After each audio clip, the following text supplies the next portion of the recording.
ఇక్కడ గమనిస్తే గనక చాలామందికి విదేశాల్లో ఉద్యోగం చేయాలని లేదా ఇక్కడ ఉద్యోగాలు లేక మనం ఎంప్లాయ్మెంట్ కోసం ఇతర దేశాలకు వెళ్ళాలని కోరిక కలిగి ఉంటారనమాట. లేదా ఎక్కువ సంపాదన వస్తున్నాను అని చెప్పి దాంతో జాబ్కి అప్లై చేస్తారు.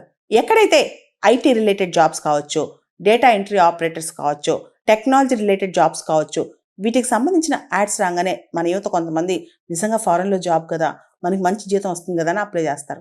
చేసిన తర్వాత ట్రావెల్ వీసా అంటే టూరిస్ట్ వీసా లాంటి వాళ్ళే ఇప్పించి మనకి టికెట్లు కూడా బుక్ చేస్తారు.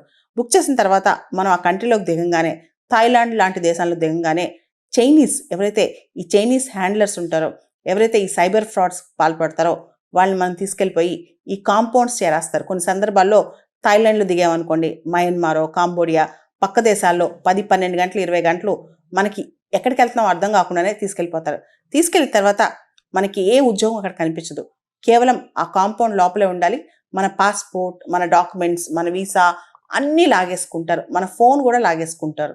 లాగేసేసుకుని అక్కడే కూర్చోబెట్టి 20-25 గంటలు అంటే కంప్లీట్గా మన చేత పని చేయించుకుంటూ ఉంటారనమాట. ఏం పనో తెలుసా? ఆ పని ఇన్వెస్ట్మెంట్ ఫ్రాడ్స్ చేయటం, డిజిటల్ అరెస్టులు చేయటం, హనీ ట్రాపింగ్ చేయటం.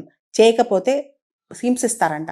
హింసించడం కాదు, భయంకరంగా కొట్టడం, లేదా కరెంట్ షాక్లు ఇవ్వటం, లేకపోతే కొన్నిసార్లు బయటకు వెళ్ళడానికి ట్రై చేస్తే కాల్ చేయడం, ఇవి చేస్తారంట. దాంతో ఎవరైతే దానిలో ఇరుక్కుపోయారో వాళ్ళు భయపడిపోయి అక్కడ పనిచేస్తూనే ఉంటారనమాట. ఇంక జీతం ఎవరు ఎంత కావాలో అంత కొంచెం ఆహారం పెట్టి అక్కడే ఉంచేసుకుని ఆ కాంపౌండ్ వాళ్ళ నుంచి బయటికి కూడా రానిరంట.